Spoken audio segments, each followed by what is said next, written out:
Alright, hello everyone, welcome back once again. I am Nicodemus Kane, and today is February the 10th of 2023. You will have to forgive me. Just before I started recording, I had a 3-minute coughing fit. Finally working this cold out of my system. And,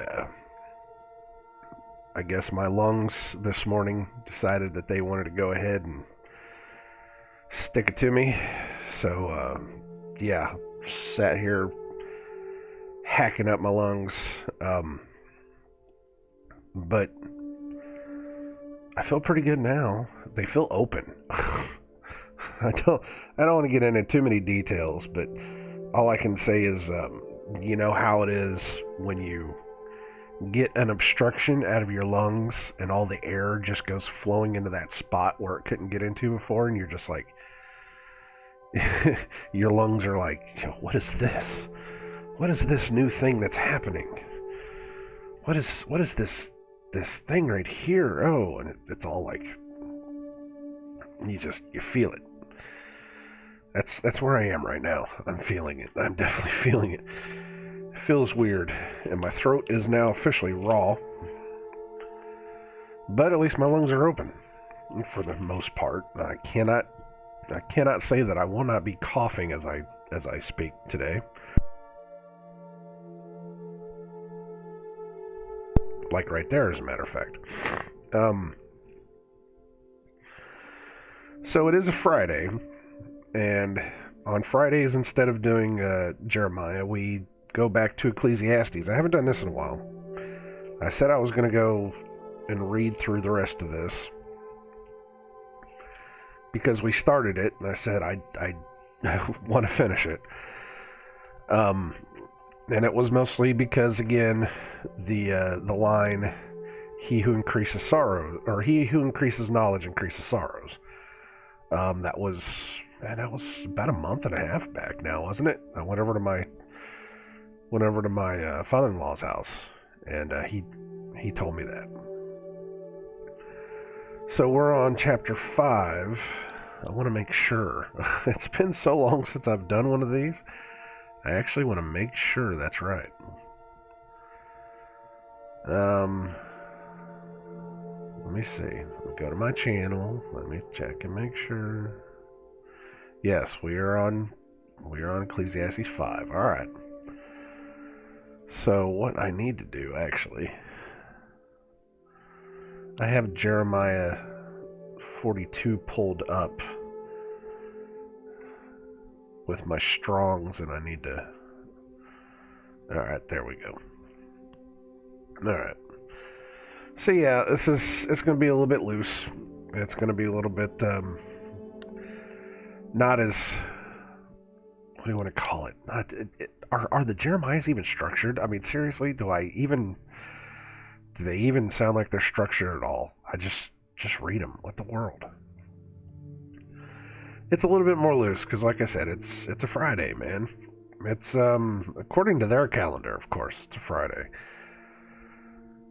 but it's something different, something to kind of break things up. And so I'm going to go ahead and read this. There's no current events or anything. There's nothing to really speak of, at least that I want to speak of. Other than, like I said, I'm hacking my brain out.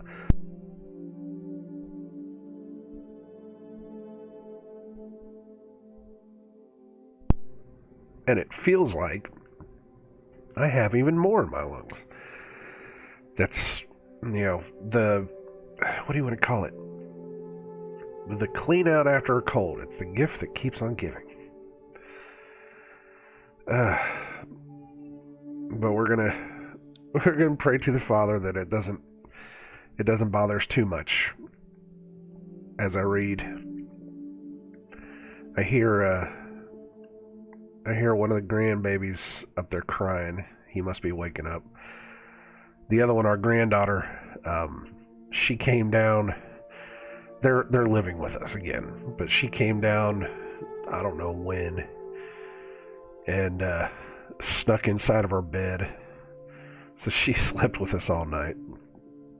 As I was getting ready to come in here, I was getting dressed, and you got my wife all huddled up in a corner, and then beside her you have our granddaughter who is like splayed out.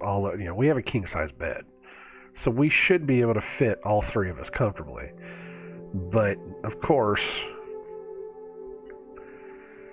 kids are going to be kids, and she's just splayed out all over the whole bed. That's funny. She's a good kid.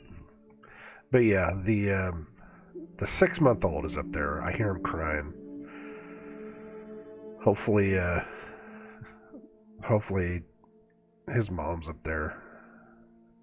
I think she's got him. Alright, anyways, enough as it is. Ecclesiastes 5. I don't remember anything about what came before, so I can't really do a refresher. I know that a lot of it was considering the things that we do in this world.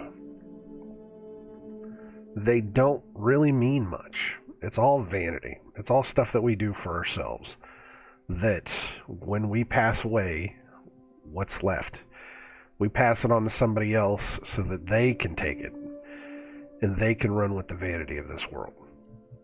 It doesn't mean much. It's the things that we do in this world don't mean much. It's the things that come after. Those are the important things that God wants us to worry about.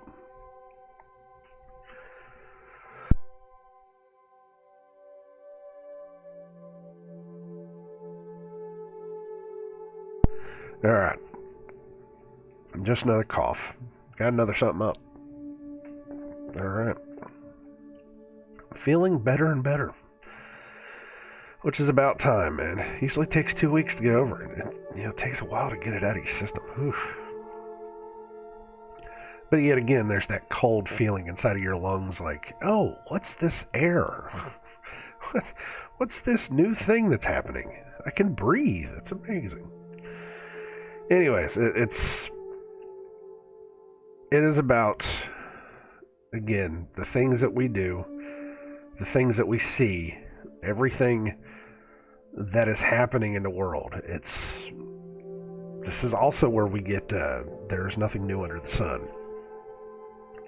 That it all just keeps going and going and going, and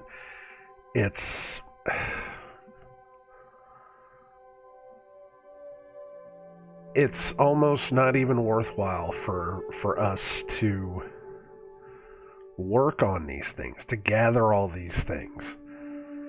Because again, you can't take them with you, and it doesn't really matter. You just pass them on to somebody else, and somebody else gets them down the line, and those get passed on to somebody else. And the message being, do not get wrapped up in earthly things.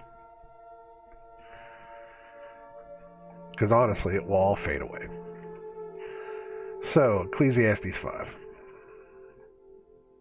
Keep thy foot when thou goest to the house of God, and be more ready to hear than to give the sacrifice of fools, for they consider not that they do evil. Be not rash with thy mouth, and let not thine heart be hasty to utter anything before God, for God is in heaven, and thou upon earth. Therefore let thy words be few. For a dream cometh through the multitude of business, and a fool's voice is known by a multitude of words. When thou vowest a vow unto God, defer not to pay it, for he hath no pleasure in fools. Pay that which thou hast vowed. Better is it... Hold on. I flipped the page. Better is it that thou shouldest not vow, than thou shouldest vow and not pay. Suffer not thy mouth to cause thy flesh to sin. Neither say thou before the angel that it was an error. Wherefore should God be angry at thy voice, and destroy the work of thine hands? For in the multitude of dreams and many words there are also diverse vanities. But fear thou God. Already starting off with some good stuff. So we go back. I don't know why I cannot flip the page today. There we go.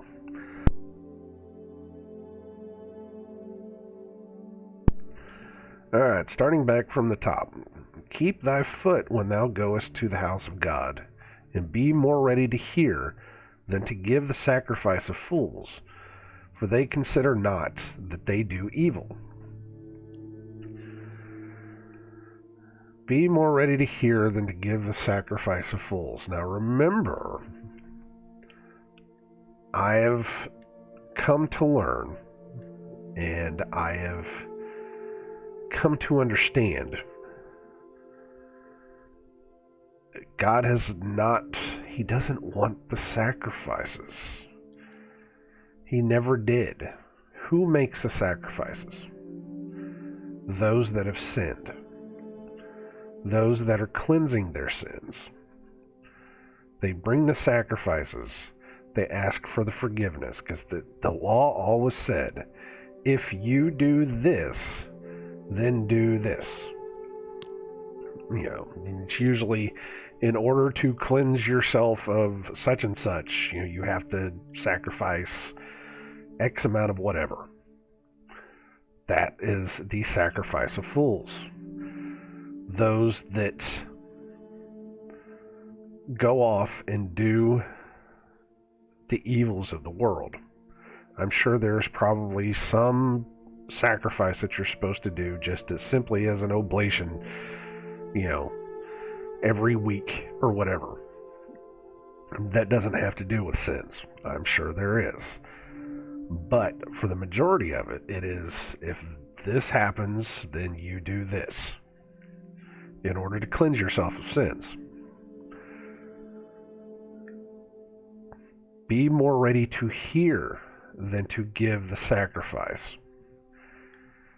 Be more ready to hear the Word of God, to understand what He wants. He doesn't want you to just go in and just say, Father, please forgive me, please do this, please do that. He wants you to hear what it is that He wants. One of the prayers I remember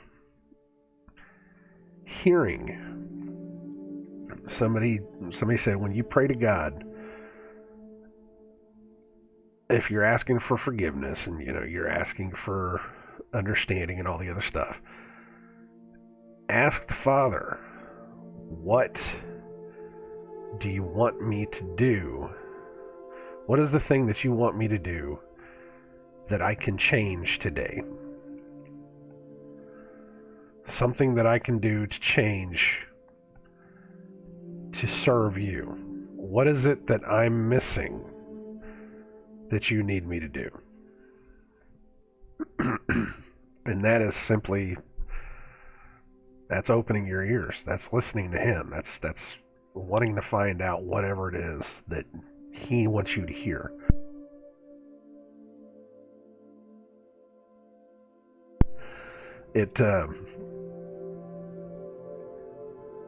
I was thankful. That was one of the first teachings that I learned, and I've held that one for a while. It's, what is it what's left that I'm not seeing that you want me to see, that you want me to change, you want me to fix? What else do I need to do for you? Not personally for me, for you. I mean, there's a lot of things that I can do for myself to fix myself, to change myself, to make myself better. But what is it that you need me to do? Maybe not just for me, but to go out and tell everyone else. What is it you need me to do? But for they consider not that they do evil.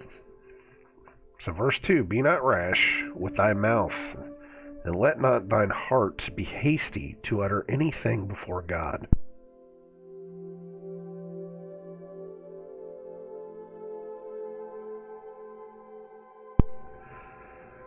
Let's try that one again. Be not rash with thy mouth, and let not thine heart be hasty to utter anything before God. For God is in heaven, and thou upon earth. Therefore let thy words be few.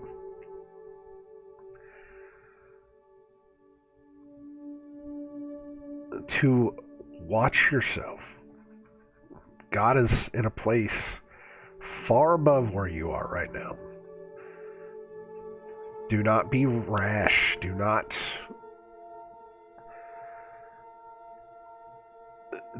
just automatically assume that every single thing that you say will be something that God will want to hear.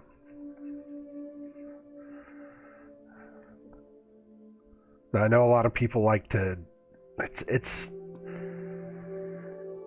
it brings to my mind those that only want to pray when they really need it. Oh, Father, please help me get some money so I can buy this new car. Oh, God, please help me, do this so I can get a new job. Father, please help me. Please help me, give me the words so that I can talk to my boyfriend. Whatever. But again, not many people stop and ask the question, what is it that I could really do for you? What is it that you need me to do that I can change in this world to help others, to serve you?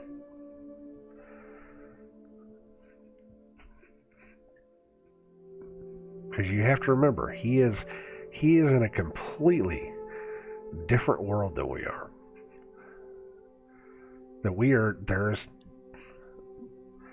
This is nothing. This world is nothing compared to where he is, who he is, what he can do. Always keep that in mind. Verse 3, for a dream cometh through the multitude of business, and a fool's voice is known by a multitude of words.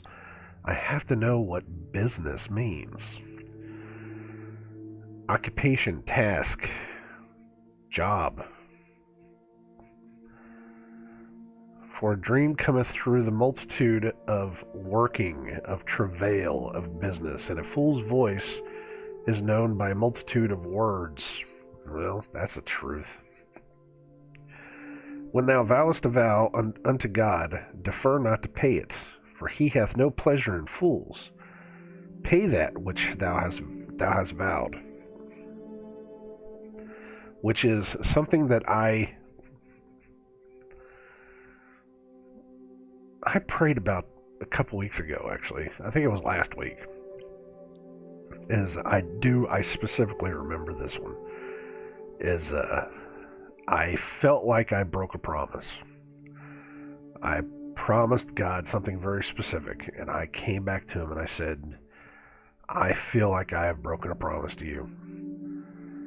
So I feel like I made a vow, and all I can ask for is forgiveness for this, because this is entirely on me, and I feel terrible for it.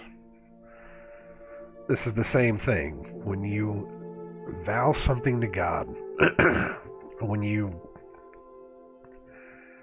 take up that mantle, when you take up that armor, he gives you that freely. If you take that up and you walk for him and you give him that vow, don't just make it just to say you're going to do it. You have to walk it out. You have to, like it says, pay what you have vowed. You have to make sure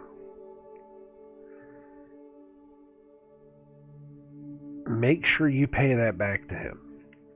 Follow his words.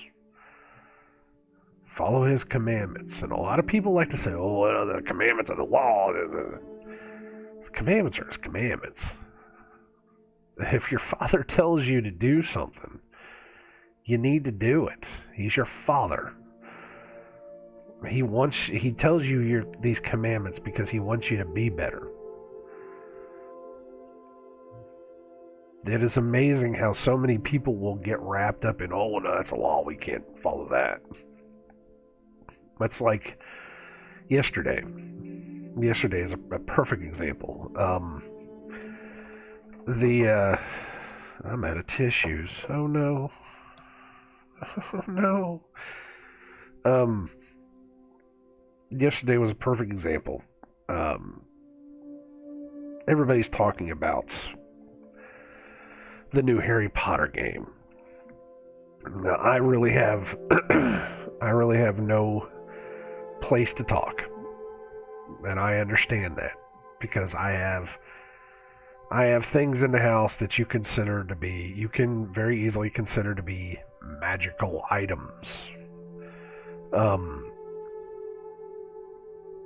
Things that we should have no part in.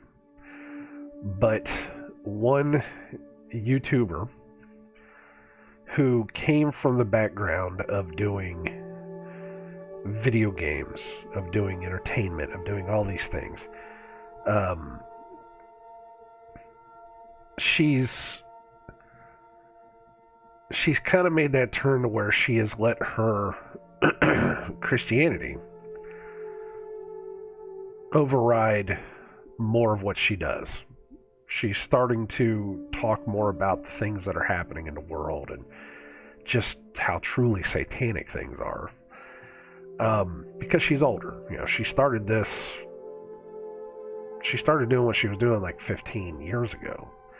I think she's in her 30s now. I think she said she was 38. I think that's what I said. And 37, I don't remember what it was. But she started making that change. You know, she's starting to talk more and more about how even wicked things are, and she is openly talking about her faith and her love of God. And one of the things she's been talking about is the new Harry Potter game, because all of the leftists do not want people to play the game because J.K. Rowling had said something, I don't know exactly what it was, against the trans community, and they are trying to boycott it as much as possible. And this YouTuber, she's been openly, you know, promoting the game. So, and it's a Harry Potter game is what it is. And I've had a problem with the Harry Potter games simply because they are, I've seen several of them. There was one especially on the phone that I had to really talk to my wife about because she was playing it. And it was one of those where you had to make diagrams on your phone.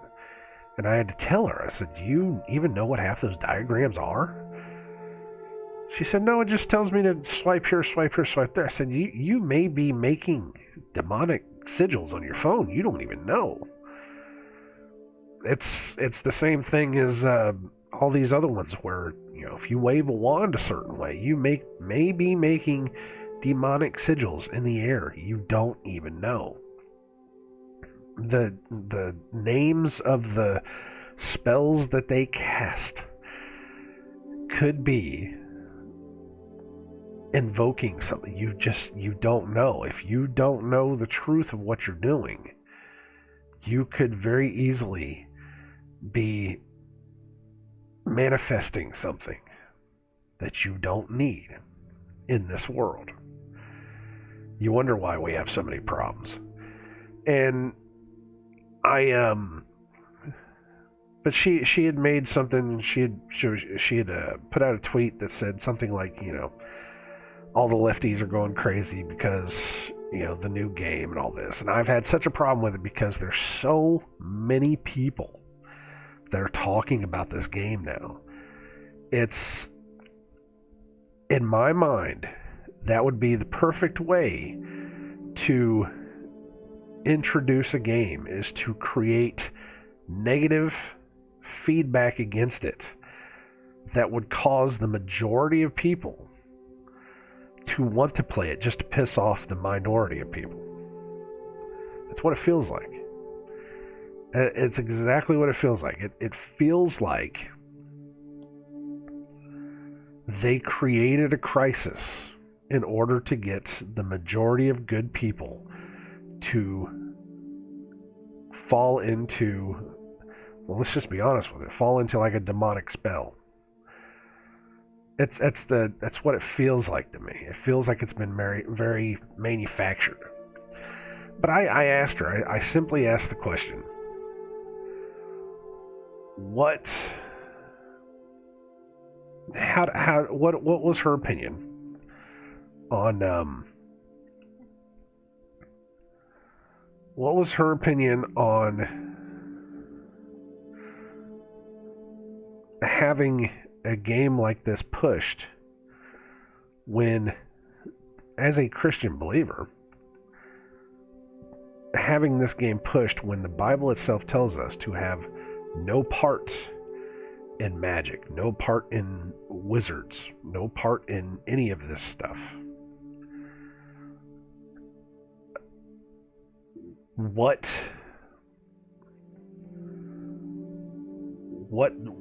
a Christian should understand and take from this, something. It was basically something along the line. I don't want to go look it up, but it was basically something along the lines, as Christians, as believers in God, the people that we should know what the book means. How can we justify this? And I was simply asking the question. I wasn't trying to point anything out, and I wasn't really trying to, shove it in there to anybody that, hey, we're doing something wrong. I was just asking a question. I just wanted to see what she thought. Of course, she didn't get back to me. Somebody else, of course, the first thing they said was, well, it's not real. As in, oh, it's just a video game. It's not real. You don't have to worry about it. It's like, no, this is an actual thing. I mean, I've talked about it several times now about how we don't truly comprehend what we're doing.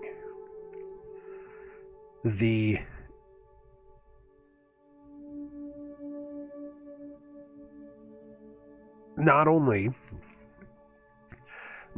is our language designed to trick us and manipulate us, that we may be manifesting these things without even knowing it. But now you have these black scrying mirrors, and that's what they are. They're black scrying mirrors that people will use in order to conjure up beasts, in order to create magic on. Some of them, like that one app, you absolutely were creating diagrams by just following, button presses, by doing whatever. Even the simple task of moving a joystick on a controller could be creating something. We just don't know.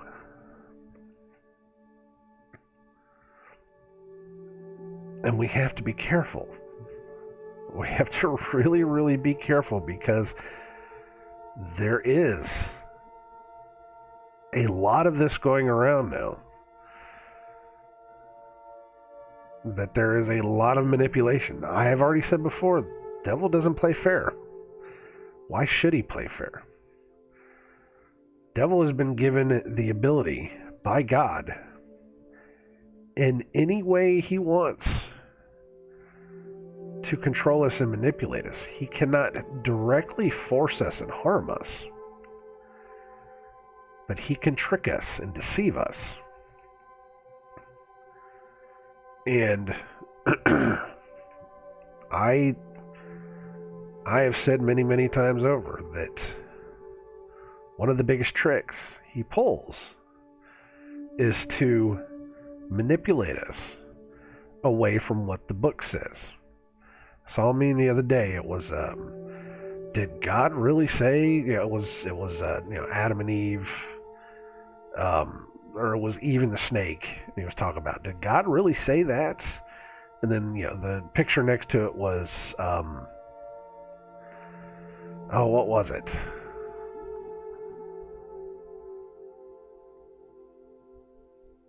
I can't remember it now. Come on, man. I can't remember what it was now. But it was one of those things where it was like, did God really say that? Did God really tell you that it was okay? Oh yeah, that's what it was. It was, God won't mind if you eat something he told you not to eat. God told Adam and Eve not to eat the fruit. Not to eat the fruit of the tree of good knowledge, or the fruit of the tree of knowledge of good and evil. That's what it was.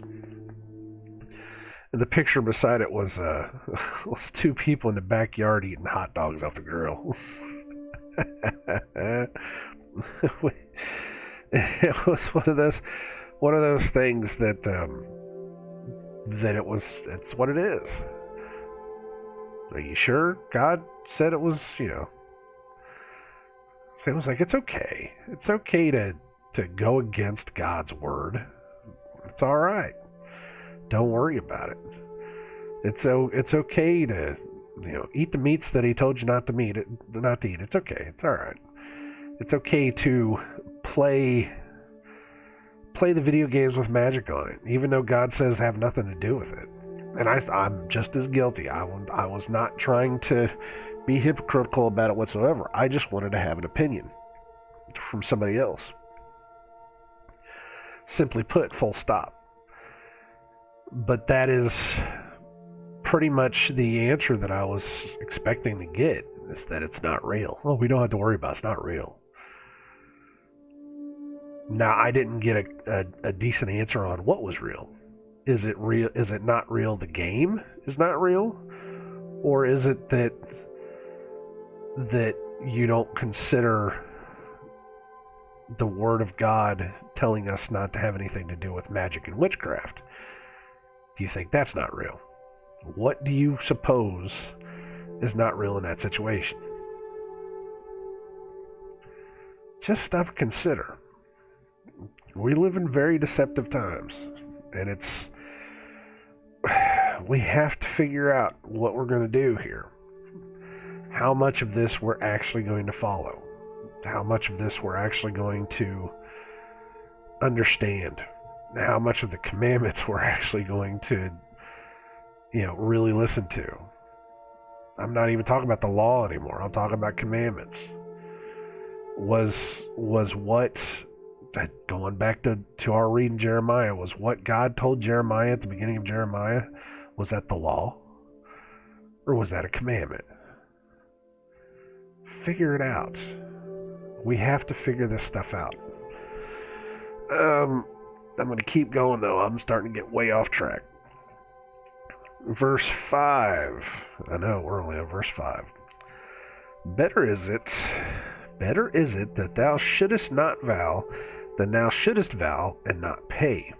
Absolutely. It's better that you just not make the vow than it is to make the vow and then not follow up with it. It's better that you just keep your mouth shut. But if you're going to make the vow, if you're going to go all in on this, you have to make sure that you follow up on it. Remember, I said I felt like I broke a vow. I made a vow to God and I felt like I broke it, and I feel terrible. I am not perfect by any means whatsoever. And again, I guess I should say it before anything else, don't listen to me. Go find it for yourself. Listen to all sides. I was watching a video the other day. The guy's talking about listen to all sides of the arguments. Listen to both sides of the arguments if you want. Don't just listen to one person. Don't come here listening to me trying to find all the answers. I don't have all the answers. I am just Joe Schmo praying to God that he lets me have some kind of understanding that I can pass it on to somebody else so that maybe somebody else can get this.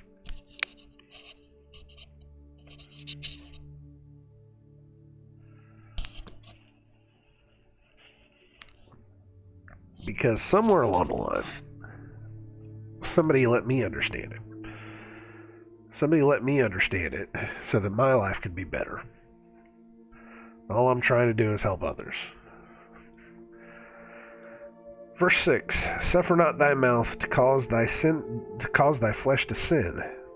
Neither say thou before the angel that it was an error. Wherefore should God be angry at thy voice, and destroy the work of thine hands? Suffer not thy mouth to cause thy flesh to sin. Okay. Neither say thou before the angel that it was an error. Now, of course, I'm sure angel is going to be messenger. Messenger, representative. Neither say thou before the angel that it was an error. Wherefore should God be angry at thy voice, and destroy the work of thine hands? For in the multitude of dreams and many words there are also diverse vanities. But fear thou God. So once again, it's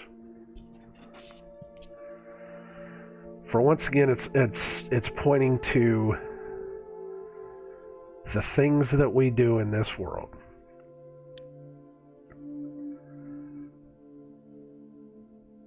Don't even mean as much as the things that we vow, the things that we say, the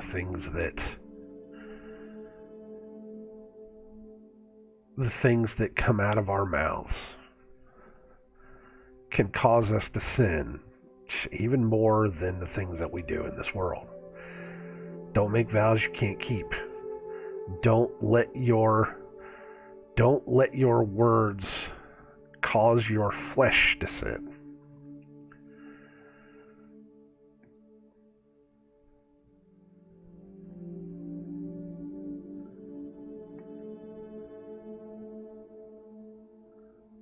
It also goes back to not speaking rashly, not speaking hastily. To give an ear more than just speaking up. It's a good lesson. It's a good lesson. I'm just as guilty of that. I am absolutely just guilty of that. Verse 8. This is a one verse Pilcrow. Verse 8. If thou seest the oppression of the poor, and violent perverting of judgment and justice in a province, marvel not at the matter. For he that is higher than the highest regardeth, and there be higher than they. Might have to read that again, because I kind of messed it up. If thou seest the oppression of the poor, and violent perverting of judgment and justice in a province, marvel not at the matter. For he that is higher than the highest regardeth, and there be higher than they.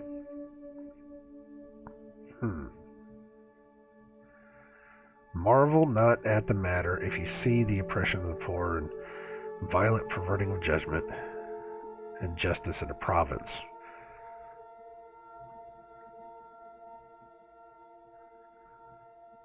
For he that is higher than the highest regardeth, and there be higher than they. So God sees it. God sees it and God understands it. You don't have to marvel at it and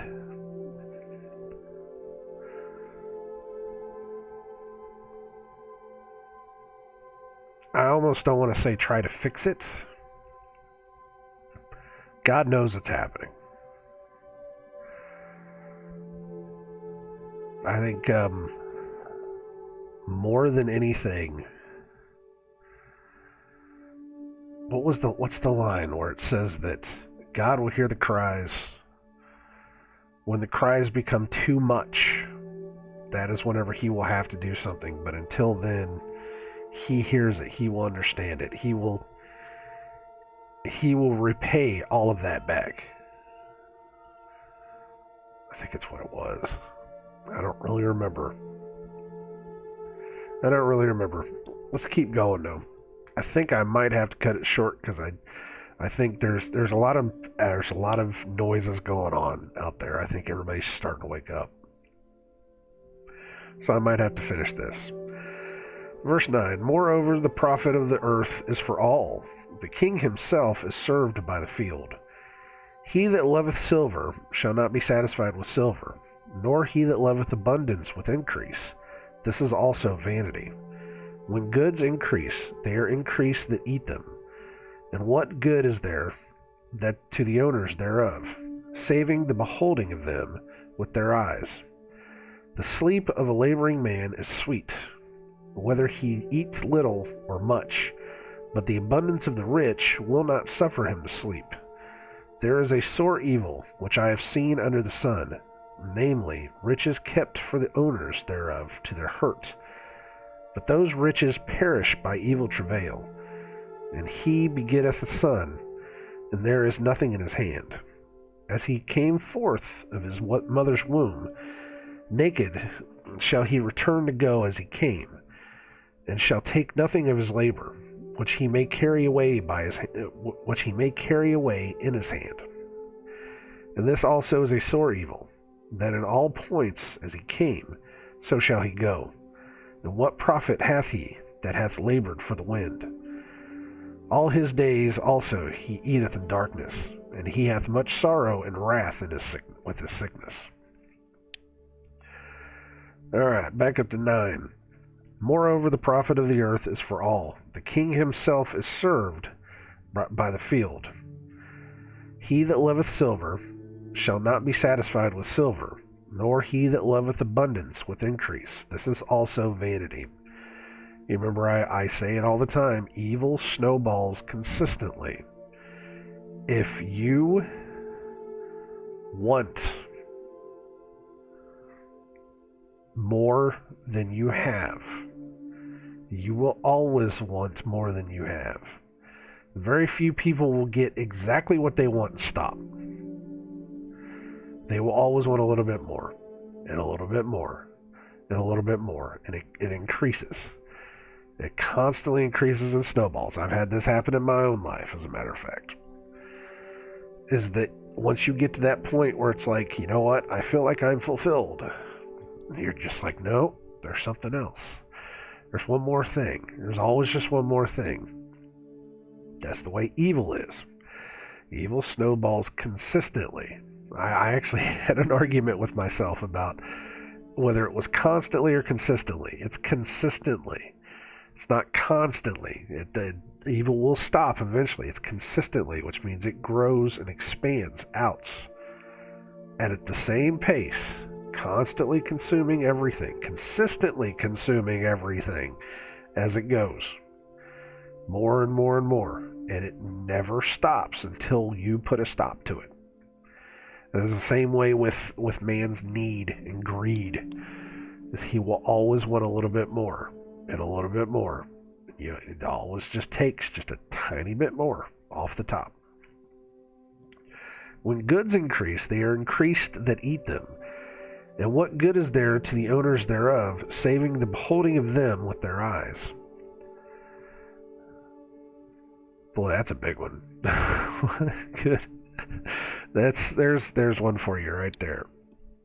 There's one for you right there. When goods increase, they are increased to eat them. And what good is there to the owners thereof, saving the beholding of them with their eyes? What good is there to the owners thereof, to the people who increase more? What good is there to them other than they being able to see it for themselves? I can look around the walls, I can look at our collections of stuff, and I can it immediately, it's slapping me right in the face. The sleep of a laboring man is sweet, whether he eat little or much, but the abundance of the rich will not suffer him to sleep. There is a sore evil which I have seen under the sun, namely, riches kept for the owners thereof to their hurt. Which is the same thing. You know, that this world, the slogan of this world is, he who dies with the most toys wins. What God tells you is, what the Bible tells you, is that Riches kept for the owners thereof. Those people that just keep all these riches for themselves. They keep them for their hurt. There is no good in keeping all these things. Christ told the rich man, sell everything you have and follow me. Sell everything you have, give it to the poor, and follow me. This is saying the same thing. It doesn't do you any good to have all this stuff. It's slapping me in the face right now. It's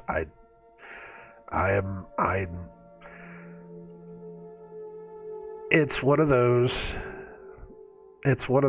where I am not going to be able to tell anybody about the sliver in their eye when I got the beam in my own. I get that. I absolutely get that. Something we have talked about several times. My wife and I, we've talked about it, and we inch closer and closer to that. We've actually sold a lot. I don't want to say a lot. We've gotten rid of a good 25% of the stuff that we had. We still have a lot more to go. We're just not to that point yet. We've talked about it though. We've talked about it a lot. We don't need a lot. We've talked about selling everything and just going buying an RV and just being like, those people. Because really, it's not doing us any good other than sitting on a wall and looking pretty. That's all it does. That's really all it does. It doesn't do us any good. My Bible just told me it doesn't do you any good. So what good is there the owners thereof, saving the beholding of them with their eyes? My Bible just told me that the things that we have don't do us any good other than for us to look at. Whoa, what? Yeah, that's exactly what my Bible just told me. It's slapping me right in the face. Where were we at? 13:14. But those riches perish by evil travail. Those riches perish by evil travail. And he begetteth a son, and there is nothing in his hand. As he came forth of his mother's womb, naked shall he return to go as he came, and shall take nothing of his labor, which he may carry away in his hand. You remember I even said this at the beginning of this. This is, we can't take any of it with us. It doesn't do us any good to pack all this stuff up into our houses, to make it look all pretty, to do all this stuff just so that we can leave with nothing. We come in with nothing, we go out with nothing. That's exactly what it just said. And this also is a sore evil, that in all points as he came, so shall he go. And what profit hath he that hath labored for the wind? What profit hath he that labored for the wind? Because it will all blow away like dust in the wind. Ashes to ashes, dust to dust, we all blow away. All his days also he eateth in darkness, and he hath much sorrow and wrath with his sickness. Now, I don't really know exactly how that goes with everything else, but okay. Verse 18. We're going to wrap this up. Behold that which I have seen. It is good and comely for one to eat and to drink, and to enjoy the good of all his labor, that he taketh under the sun all the days of his life, which God giveth him, for it is his portion. Every man also to whom God hath given riches and wealth, and hath given him power to eat thereof, and to take his portion, and to receive in his labor, this is the gift of God. For he shall not much remember the days of his life, because God answereth him in the joy of his heart. All right, back up to 18. Behold that which I have seen.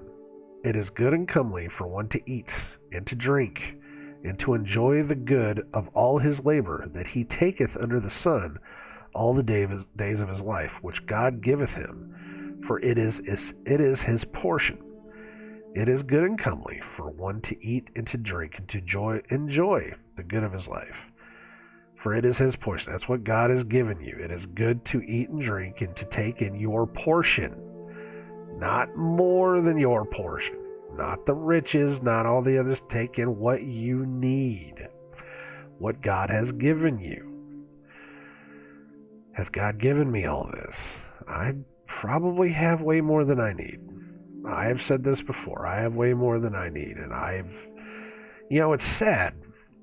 We moved out to this small city because we wanted to get away from the big city. Because, the neighborhood that we were in was starting to get a little scary. I could tell you the story. I know I've told the story of us that last July 4th before we moved, sitting outside and hearing bullets whiz over our heads. That's enough. That's enough to make you want to leave. So we come out to this new place, and everybody out here seems to be doing okay. We don't have... I haven't seen homeless people. I know there's people that are hurting. There is a food pantry. And I've given money to Salvation Army. But it's not like it was in the big city. In the big city, you constantly see people. You're constantly giving to people, people that need help, people that might be on the side of the road that, they need help. And I came here though, or we came here, and it's like, there's nobody to give our excess to. It's sad. We're officially to the point to where we've stopped taking more than we need, and just getting the things. We stopped getting the things that we want and started getting the things that we need, because before we were taking the things that we wanted and we were giving the rest of it away. We were doing that for a long time. It's because we had excess. We had a bunch left over. We come out here, there's nobody to give it to. There's nothing out here. And I've thought about that a couple times. It's like I'm actually... Well, we're not really building wealth because, of course, inflation, because everything is far more expensive than it used to be. But I'm definitely not giving out as much as I used to, because there's nobody here. There's nobody here that really needs it. Everybody out here is very self-sufficient. They're taking, what they need. That's it. It's been, especially in terms of giving more than you have, or giving, more than you need. It's been very different. But then, like I said, ever since we moved out here, all the prices on everything have skyrocketed, and it's hard for us to take more than we need at this point. Just because, man, it's just crazy. It's like everything is doubled. Almost everything is. I will probably say everything is doubled. I know just living out here is a little bit more expensive. The house is a little bit more expensive to pay for. I get that, and that's taken some of it off there. But the groceries, man, and that could be easily fixed. That could be easily fixed just by stopping letting those in charge wantonly waste money on evil and wicked things. Yeah, they're sending billions upon billions of dollars over to the Ukraine, for crying out loud, to fund a war that we don't have any stake in. What's the point? You're spending hundreds of thousands of dollars. They're sending hundreds of thousands of dollars over to Africa for gender studies. Why does Africa need gender studies, and why does the United States of America have to pay for it? Do we need to talk about the $2 billion that we send to Israel every year? Do we need to talk about the $60 million a day that NASA gets? Do we really need to spend that much money on quote-unquote space exploration? We need to fix what's going on in our country first, instead of wasting our money by giving it to everybody else. And people wonder why things cost so much. It's unbelievable, but nobody's stopping it. Everybody's just let it happen. If you have the ability to stop evil, why aren't you doing it?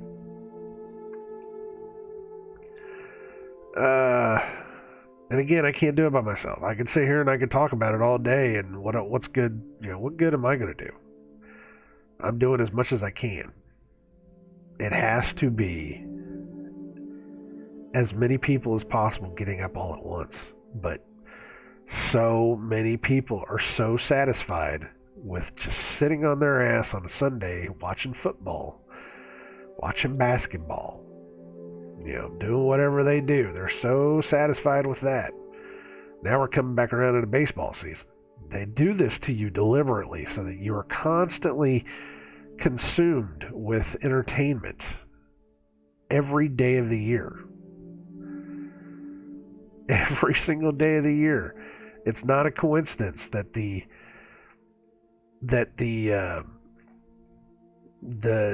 television seasons start and end when football stops. It starts in February, right as football is starting to stop, so that you can transition right out of football, right into watching TV. And it goes into summer. And by the summer, they say, well, you're supposed to go out and you're supposed to do all this stuff. Okay, that's fine, but you got baseball rolling right through the summer. Now, man, they've got indoor football leagues that run through the summer now. You are constantly being distracted. You go out and you spend all your money on a vacation in the summer. You come back in August, and as soon as August hits, television hits, football hits, and it's the same cycle, and it cycles right back around so that they can pop you right back into it. There's reasons they do that.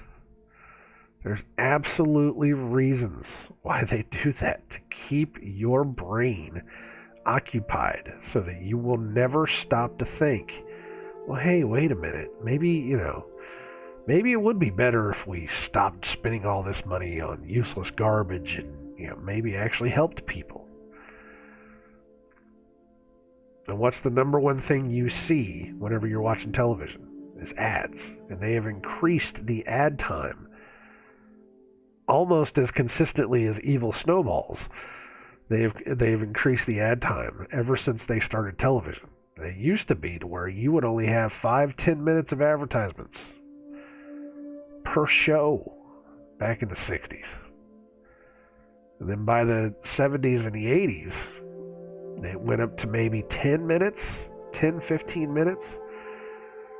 I mean, seriously, have you seen the run times of shows from the 60s and the 70s?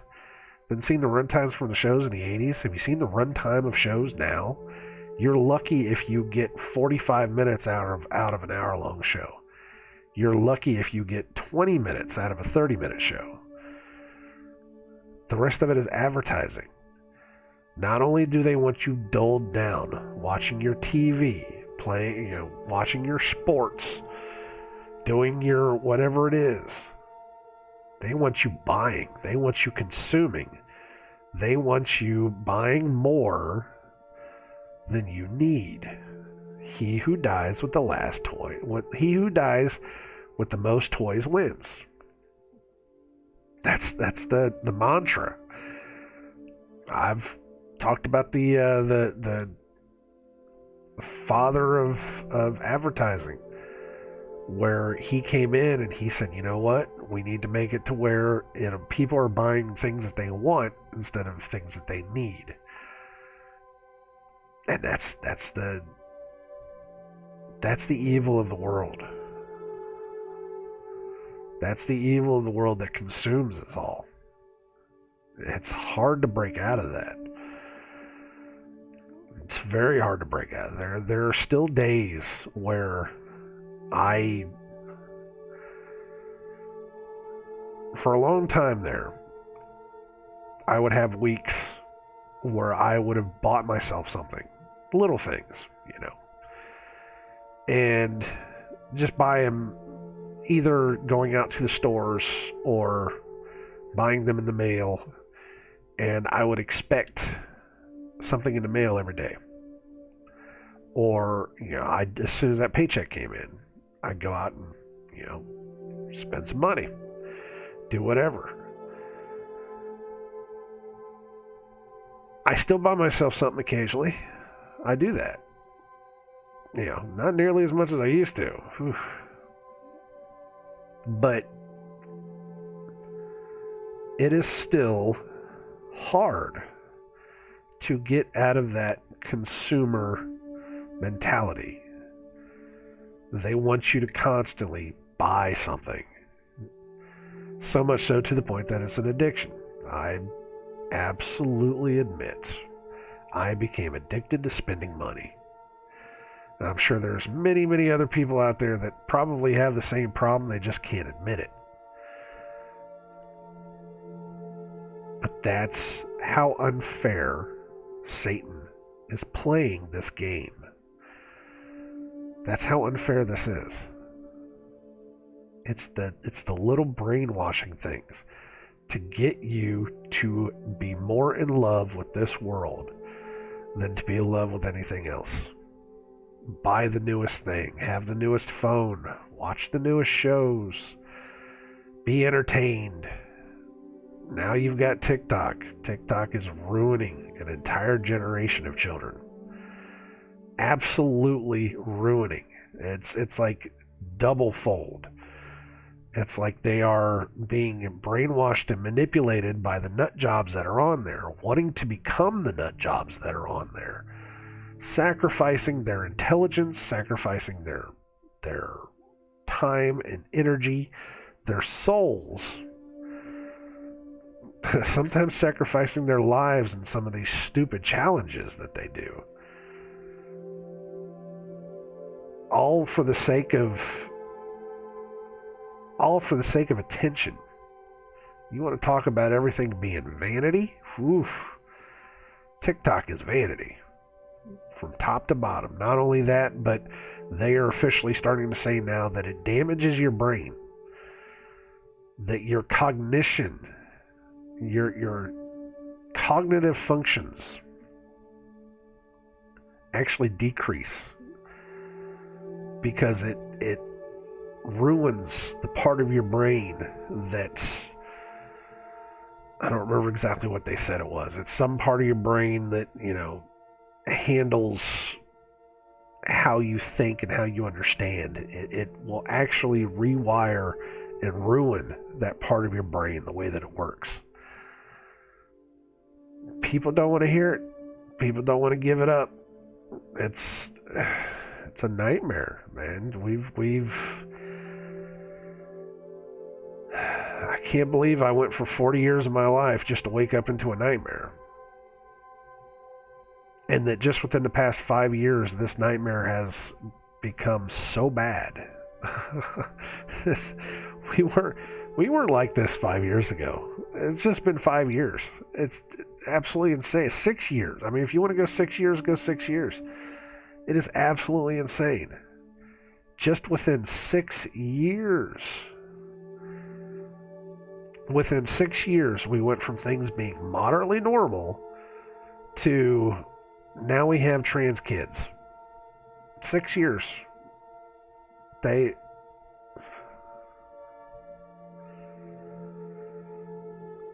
Mandela effect is not about waking up and finding out that pop culture items are different. The Mandela effect was us waking up and finding out that, holy crap, the entire world is different. We woke up into this evil, dark, demented world, and everything changed. It is a nightmare.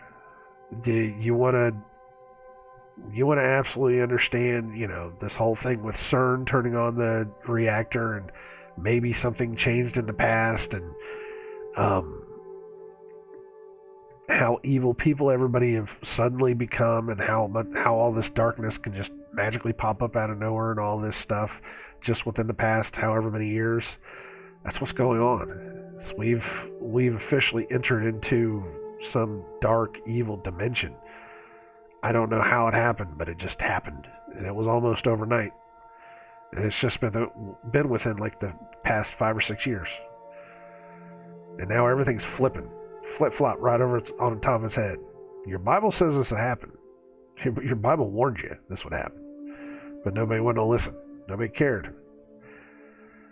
It's dark and evil and twisted. Every single bit of it. Not everybody knows all of this, and that's the worst part. Is trying to, you can't just sit somebody down and say, well, this is this is this that. No, it's not that easy anymore. Trying to get people to understand, you have to understand, how it all started. You have to understand how the manipulation is slowly come into play. You have to understand that, this has been something that has started back in the 40s. We brought Nazi scientists over that we immediately put the work in the CIA so that they could teach us brainwashing activities, all these things. That, we have things like the Tavistock Institute. We have things like MK Ultra now. These things exist. We have patents that tell us that the televisions can manipulate our minds. You don't even have to be watching it in order for it to manipulate your mind. You have patents now where it talks about your phone can actually read your mind to tell you what you want to buy next. They're doing satanic ritualistic dances and garbage on television now, in the open. They're openly worshiping Satan. People just think, oh, hey, look how funny it is. Ha ha ha ha ha. They are actually going out and giving hormonal blockers to 6-year-olds without the permission of the parents. You have parents now that are wishing their children would be trans. What the fuck is that? What is that? How evil does this place have to fall? It's so wicked. But we woke up into this. We woke up into this world. This world wasn't like this. It was like one day everybody just woke up and it's like, holy crap, everything's different. And everybody's worried about, Luke, I am your father. That's the least you should be worried about. You should be worried about, holy shit, everybody's now officially satanic. What is this? And what's worse is, nobody is waking up to it. Oh, but there's people waking up to it all the time. Psh, ain't nobody waking up to it. You can see that it's there, but there ain't anybody doing a damn thing about it. The masses are just going along with it. The masses are absolutely just going along with it. And all the governments had to do in order to trick and manipulate everybody into just going along with it, all they had to do was say, hey, there's some virus out there that'll kill you. And everybody got so scared and ran right into their houses and didn't say a word.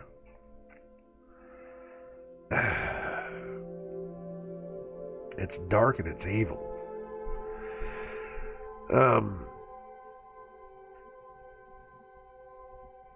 I gotta finish this up.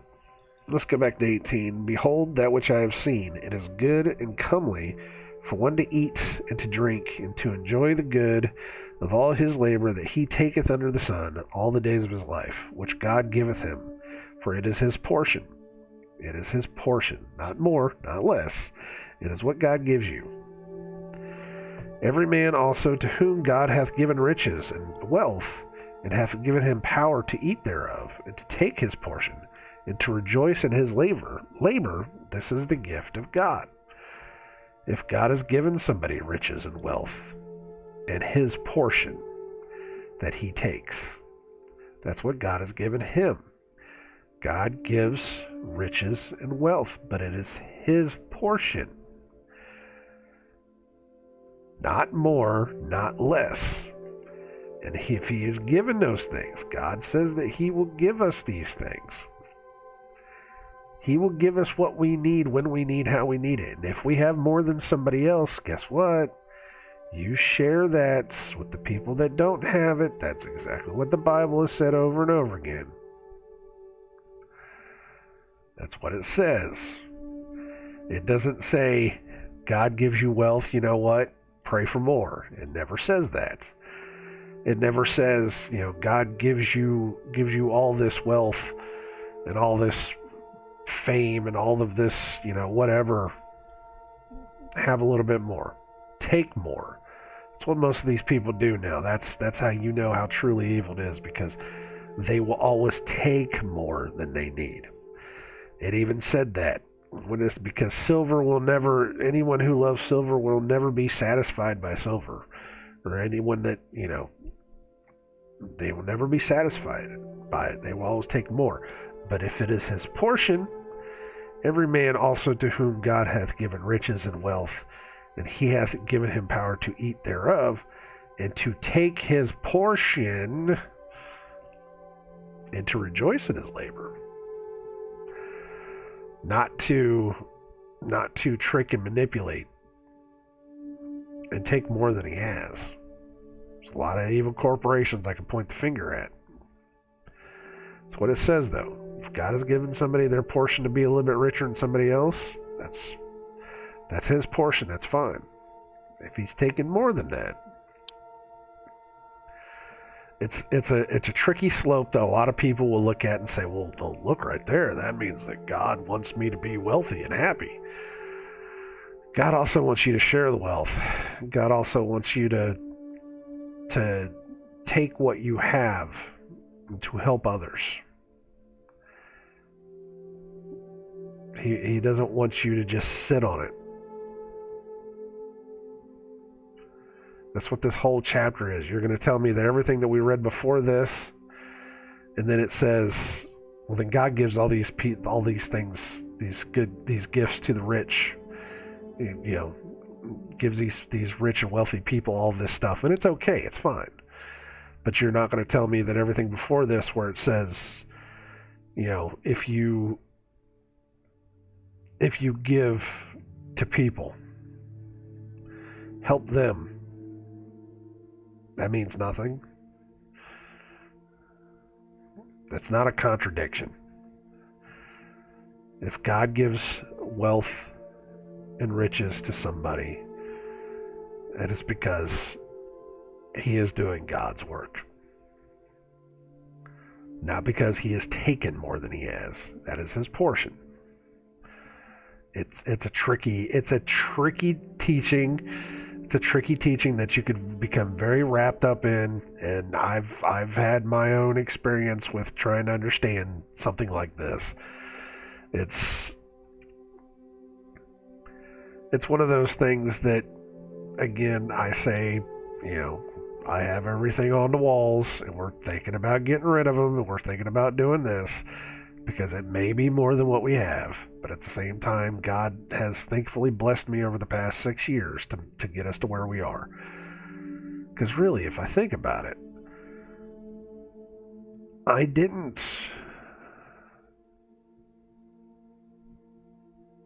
struggled for the longest time.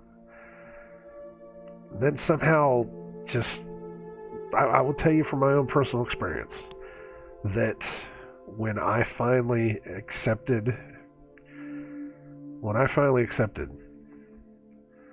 God's word, and I was again on my knees begging Christ to come into my heart,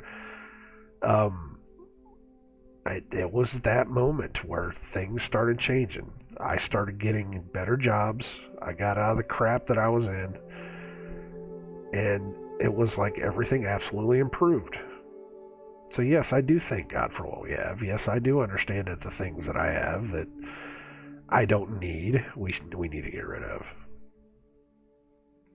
But it's a tricky slope. It's a tricky teaching. It's very tricky. I've gone over it many times. God wants you to be happy, but he doesn't want you to be happy at the expense of others. Let's put it that way. Does that work? Does that make the most sense? Verse 20, for he shall not much remember the days of his life, because God answereth him in the joy of his heart. Because, again, it's what God gives to you. If you can have the things that you have and be joyous in them and not want more than you have, not take more than your portion, not take from other people, I mean, that makes sense. It does. It makes sense. I've seen people that have nice places that, it's enough for them and they are good and they are, they are happy. They don't take any more than they need. And I've seen people that are poor and happy and they don't take any more than they need and they're fine. And I've seen the other end of it. I've seen rich assholes that all they want to do is talk about the newest thing, the newest car, the newest whatever. They'll buy the newest car that they can go out and drive, and they got 3 cars sitting behind them. Those are the ones that'll go out and waste the food and go out and waste all their money and just spend it on frivolities. And it's like, what are you really doing? And yes, I've seen the poorest of the people that will give to the poorest of the people. I've seen that personally myself. It's like you have nothing and you're giving something that has, giving what you have to somebody that has even less than you. That's incredible. That was a life-changing moment. One of the guys that I used to work with, when I found out that he was giving so much of his paycheck to just some guy on the street, I was like, wow. That was many years. That was probably a good 15, 20 years back. I saw that, and that's when it really opened my eyes, because he was one of the guys that told me the line that, do you know the people that give money to the homeless the most are poor people? It's because we're so close to that line, we know what it's like to fall over the edge. We haven't fallen over that edge yet, but we're so close to that point that we can understand what it's like to fall off. And that was that moment where I started thinking, wow. I think that was one of those, epiphanies. Changed my life. Just by watching one guy, give his money to some homeless man. And it was like you were living in the worst apartments in the entire city. You have nothing to your name. You have like a backpack and some clothes. Because this guy was,